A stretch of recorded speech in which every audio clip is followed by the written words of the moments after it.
Assalamualaikum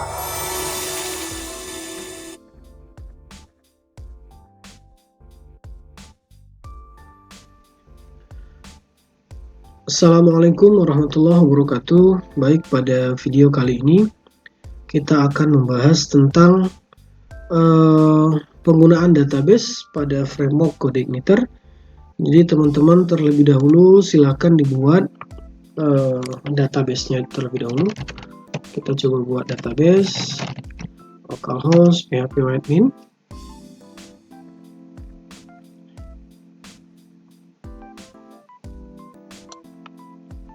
Oke, untuk database-nya kita coba buat namanya perpus ya, perpustakaan. Oke, kemudian create.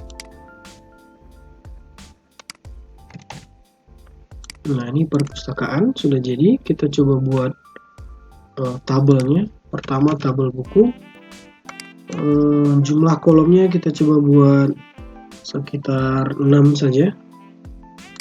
Nanti kalau kurang kita coba tambahkan. Nah, untuk perpustakaan ini kita beri kolom kode buku, kemudian judul, kemudian apa lagi ya, pengarang, penerbit, kemudian tahun terbit, kemudian sinopsis ya. Kode buku tipe varchar ini kita buat panjangnya coba 6, judulnya kita buat varchar saja, ini 255, pengarangnya varchar kira-kira 25, varchar ini juga 25, tahun terbit ini kita buat varchar 4 atau boleh int ya, sinopsis varchar, atau kita buat saja teks. Nah, ini indeks, primary key ya, dan lain-lain. Oke, saya rasa cukup, simpan. Nah, kita sudah punya ya, tabel buku. Nah, tabel buku kita coba isikan datanya. Kode buku yang pertama KB001, judul bukunya belajar framework CI, CodeIgniter, pengarangnya penerbit, dan tahun terbit. Buku ini membahas tentang bagaimana cara dan seterusnya. Oke, kita simpan dulu untuk data yang pertama. Nah, ini kita sudah buat database, sudah buat tabel buku, dan di dalam tabel buku ada satu record atau satu data yang sudah kita insert tadi ya. Nah, kita kembali ke CodeIgniter kita. Oke, yang pertama sekali kita harus koneksikan database dari CodeIgniter kita. Itu di folder config, kemudian file database. Nah, teman-teman bisa lihat di file database, kemudian di paling bawah sekali ada username. Nah, ini username biasanya instalasi defaultnya adalah root. Jadi teman-teman pastikan database teman-teman itu username-nya apa ya. Kalau biasa instalasi terus tidak diotak-atik instalasi exam-nya, php-admin-nya itu tidak ada perubahan, berarti root ya. Passwordnya biasanya kosong. Database-nya sesuaikan dengan yang barusan kita buat tadi, perpustakaan. Oke, simpan. Nah, jadi ini untuk setting database. Nah, ini database bisa diaktifkan atau dijalankan filenya, file database, kalau kita sudah lakukan auto load di bagian library. Nah, jadi teman-teman silakan di bagian library kita isikan array-nya database.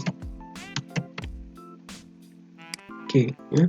Sekarang kita coba mengambil nilai dari database kemudian kita tampilkan ke tampilan buku. Nah, jadi teman-teman silakan masuk ke bagian controller buku, kemudian di bagian index, ini tadi, ini kita ubah, ya ini saya hapus saja. Nah, file yang tadi saya hapus, kita akan buat tampil data, ya. Nah, yang pertama load model buku sudah selesai, kemudian kita panggil dari tampil data juga sudah. Nah, sekarang kita masuk ke model, ya. Modelnya kita akan ambil nilai dari database. Ini kita ubah this db get,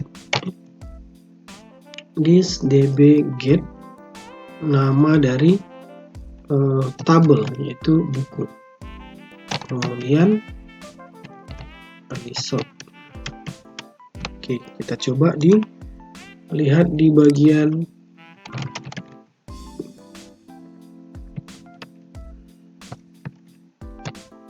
user guide.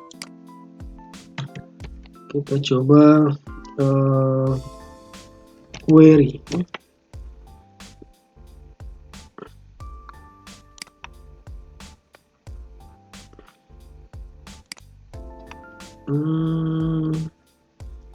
Nah, di sini kita coba cari query builder. Query builder. Teman-teman bisa lihat di query builder class.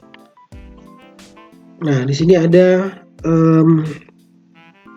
tampil data, ya, atau selecting data. Nah, jadi bisa dicoba menggunakan this db get, ya. Nah, seperti ini, this db get nama tabel. Jadi kita sudah pas this db get nama tabel, kemudian result. Nah, penggunaan result ini adalah disebut dengan metode result set. Jadi setnya berdasarkan dengan kondisi record yang mau ditampilkan. Nah, jadi ada 4 untuk result set. Yang pertama adalah result, kemudian yang kedua result array, yang ketiga ada row, dan yang keempat row array, ya. Nah, jadi perbedaannya apa? Kalau misalkan kita menampilkan data lebih dari satu, maka yang digunakan adalah result atau result array.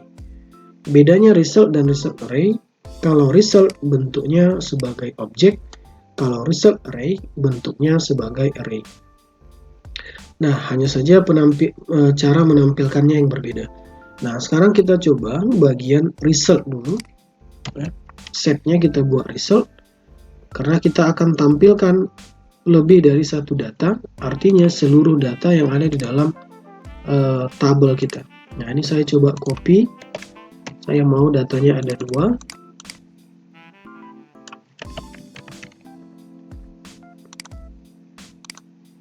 Oke, sekarang kita punya 2 data, kita akan coba tampilkan melalui controller buku ke view buku. Ini kita ganti namanya data buku. Oke, sekarang kita coba buka view-nya. Kita tampilkan. Ini saya hapus. Kita coba tampilkan ke dalam bentuk tabel, ya.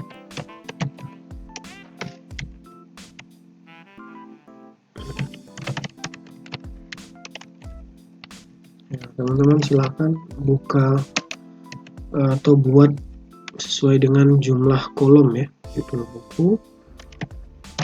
Nah, jadi kita buat pakai tabel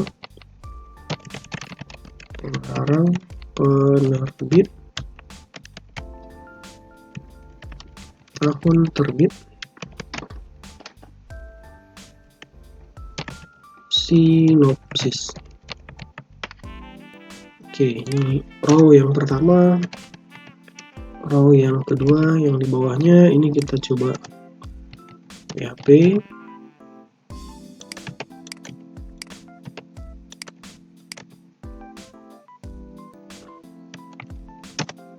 for each data buku. Oke, ini kita tutup, kemudian tutupnya kita pindahkan ke bawah. Nah, jadi ini pembukanya, ini penutupnya. Kemudian kita akan ulang. Jadi fungsi for each akan mengulang sebanyak jumlah data yang ada di tabel. Datanya diambil dari mana? Dari variabel data buku, yaitu di bagian ini. Variabel data buku menampilkan data.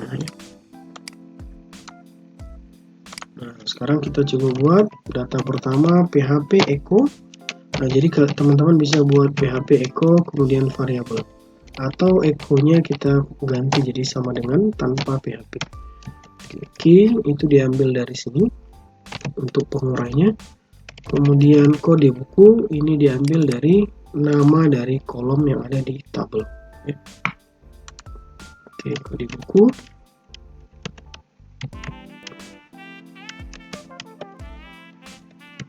Judul.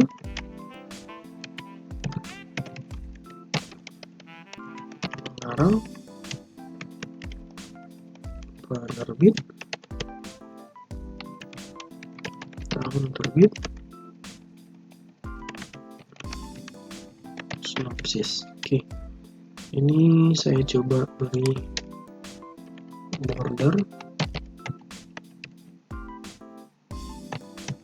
1 teks.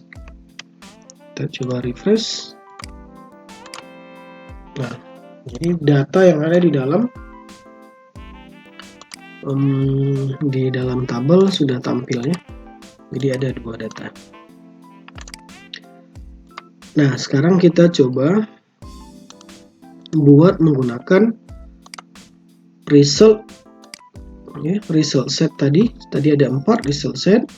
Nah, bentuk yang seperti ini, result menampilkan seluruh data yang ada dalam tabel buku dengan cara penampilnya yaitu bentuknya objek ya. Dari mana bisa kita lihat? Nah, bentuknya ini.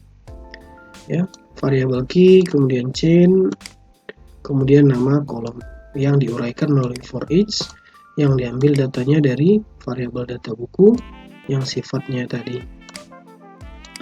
diambil dari data model. Nah, ini kemudian diuraikan. Nah, sekarang bagaimana kalau misalkan penampilnya atau set resultnya kita gunakan array. Nah, kita coba refresh. Nah, di sini tentunya terjadi error. Nah, kenapa error? Karena bentuknya bukan objek lagi, melainkan array. Sehingga penampilnya ini kita ubah menjadi array. Nah, seperti ini. Jadi teman-teman, semua tanda panah ini diubah menjadi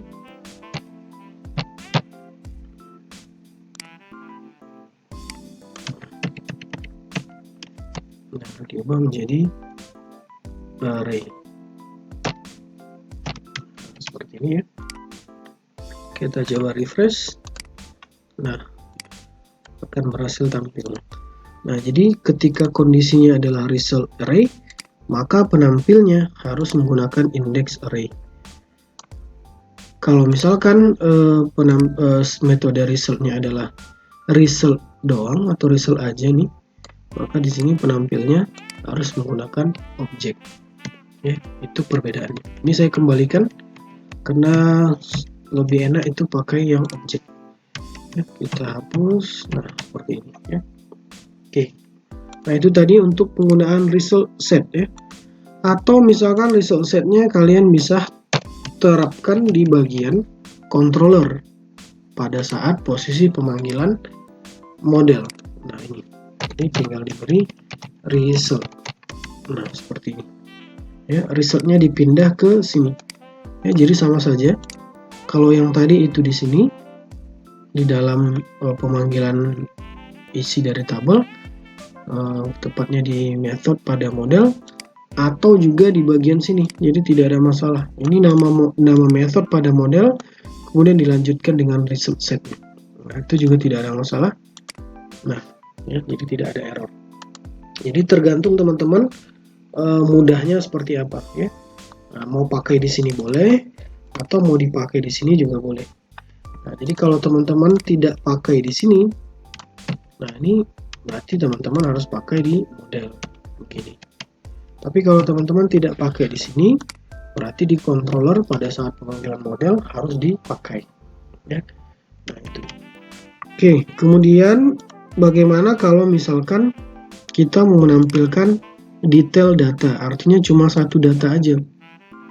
Nah, itu penampilnya menggunakan result set bagian row. Nah, itu akan kita bahas di video selanjutnya, tepatnya pada materi detail data. Mungkin itu saja untuk materi hari ini. Terima kasih, sampai jumpa di video selanjutnya. Assalamualaikum warahmatullahi wabarakatuh.